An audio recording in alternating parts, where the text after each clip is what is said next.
make sourdough starter using my simple 3-tablespoon method. This 3-tablespoon method is super simple and straightforward and easy to follow. The full blog post on this method is listed in the description box below. First of all, I wanted to mention that I always recommend buying a local mature starter from a friend. If you can't find anything local, I would suggest trying to buy a dry starter online. And if you really want to make your own, I would highly suggest to use this 3-tablespoon method versus the traditional method with the 1 cup flour, 1 cup water. Because with this method, you only need 3 tablespoons of flour. So you're working with a smaller amount of ingredients. It can be very beneficial when you're just starting it out and you don't want to use a whole bunch of flour and then have a whole bunch of discard that you have to throw away. So first we're going to start on our first feed, and this is where you're going to get 3 tablespoons of flour and 3 tablespoons of water mixed very well, and then place into a mason jar. Cover with plastic and let it sit overnight until the morning. Also, I would highly recommend to have a notebook going of everything you're doing, everything you see what's going on with the starter, how it's reacting, what does it smell like, what does it look like. Just keep a track for yourself. In the morning, I don't see much activity. So on the second feed, we're doing the same thing. We're not discarding anything. We're going straight in and putting 3 tablespoons of flour and 3 tablespoons of water, mixing everything really well, covering it up again with plastic, and leaving it on the counter or on top of your fridge. It's very warm on top of your fridge, so you can always leave it on top of your fridge. I think it's the best spot for a starter. The oven with the light on might be a little too hot, so I always prefer to put it on top of the fridge.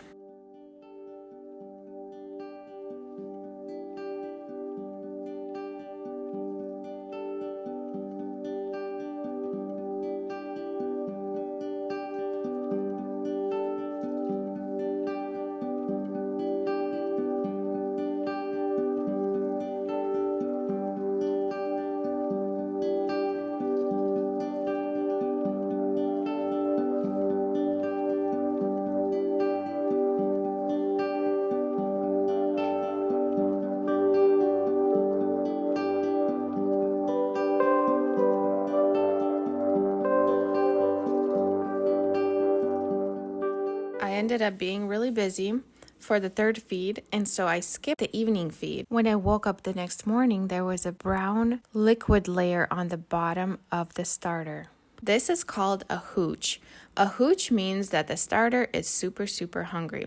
The hooch can be on the bottom and sometimes it can be on the very top. So if you ever see that, it's okay. You can either dump it out or you can mix it back in. If you mix it back in, the sourdough starter will be more sour.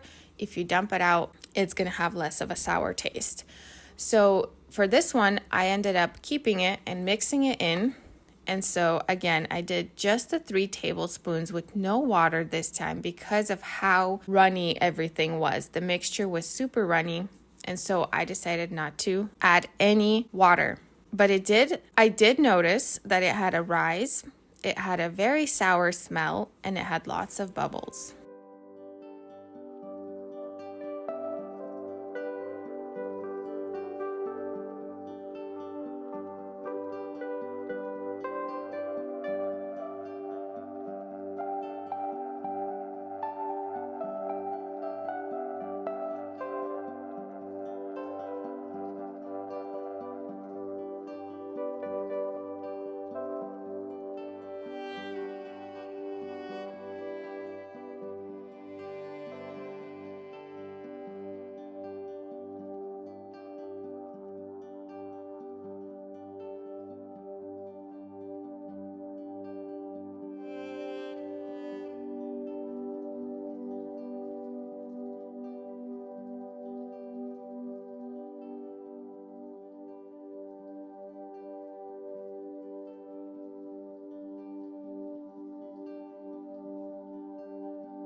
So by the fifth feed that evening, it had lots of bubbles again. It rose. It still had that really, really, really sour smell. And so all I did was add 3 tablespoons flour and 1 tablespoon of water. It's not always 3 tablespoons of flour and 3 tablespoons of water because you just have to see and feel the consistency of the starter. If it's too runny, don't add water. If it's way too thick, add 1 tablespoon in at a time just to see how it feels.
So by the 6th feed, the jar was getting a little too full, so I decided to discard half. And then I added 3 tablespoons flour, 2 tablespoons of water, covered it up, left it for the whole day.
By the 7th feed, this is when you start to see little to no activity at all in your starter, which is fine. This is a phase that when most of the people freak out and then they feel like, oh, I killed it, or they start over, but it's totally normal.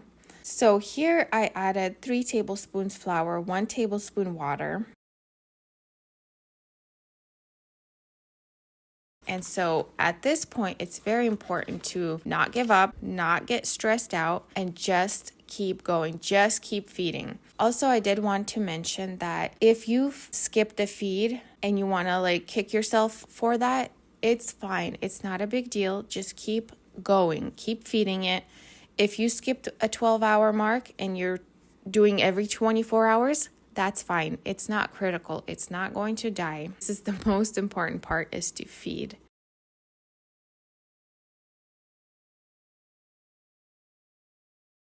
So by the 8th feed, again, I discarded half, and then I added 3 tablespoons flour and 2 tablespoons of water. Again, no rise, no bubbles, and smells very sour.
And then I got really busy again, and I skipped 9th and 10th feed. And so on the 11th feed, in the evening, 3 tablespoons of flour, and I added no water because it was very runny, and again, I didn't feel the need to add it. But the smell was very sour, it was very liquidy, and no bubbles inside. I just saw bubbles on the top. And then I let it sit on the counter or on top of your fridge for the 12 hours.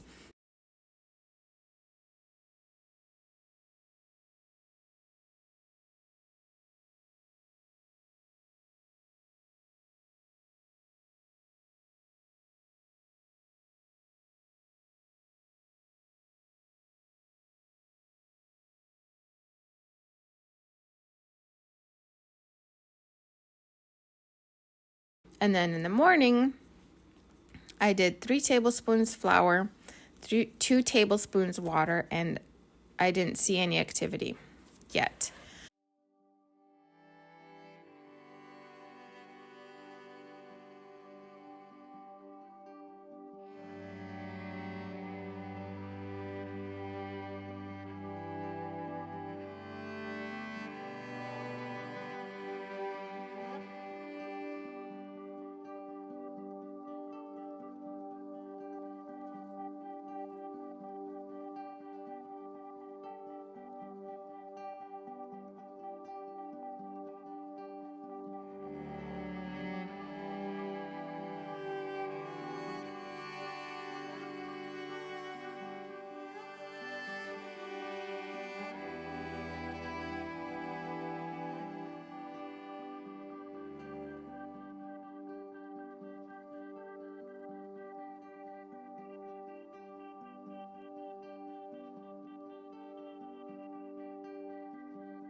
And then again, I skipped the 13th feed because life is life. Sometimes you have to skip it and it's no big deal. And so on the 14th feed in the morning, 3 tablespoons of flour and 2 tablespoons of water. There was a little bit of rise and a little bit of bubbles.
So 15th feed, that's when I started to see activity again. There was lots of bubbles. There was a good rise. It basically doubled, a little bit more than doubled. So that was very, very, very good. So here I did 3 tablespoons of flour again and 1 tablespoon of water.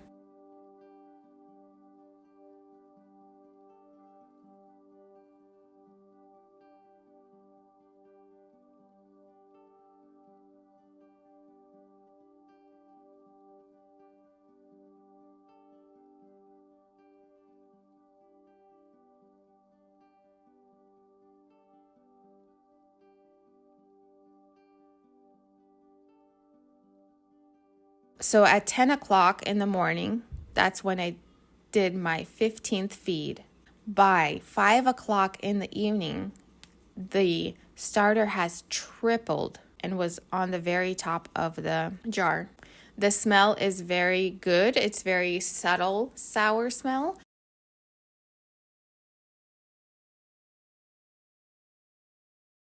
So I ended up doing a float test, which means if it's floating, it means it's ready to use. The more you use it, the more you feed it, the stronger it becomes, the more flavorful it becomes, the more mature it becomes. You'll start getting a routine. And from here on out, you're going to have to learn how to maintain the starter. For me, I keep it in the fridge until I'm ready to use it. When I need to use it, I just take it out of the fridge, I'll feed it, leave it on the counter all day or all night, mix my bread once it has the rise. I hope you found this video helpful. I hope you have success with your sourdough starter, and happy baking.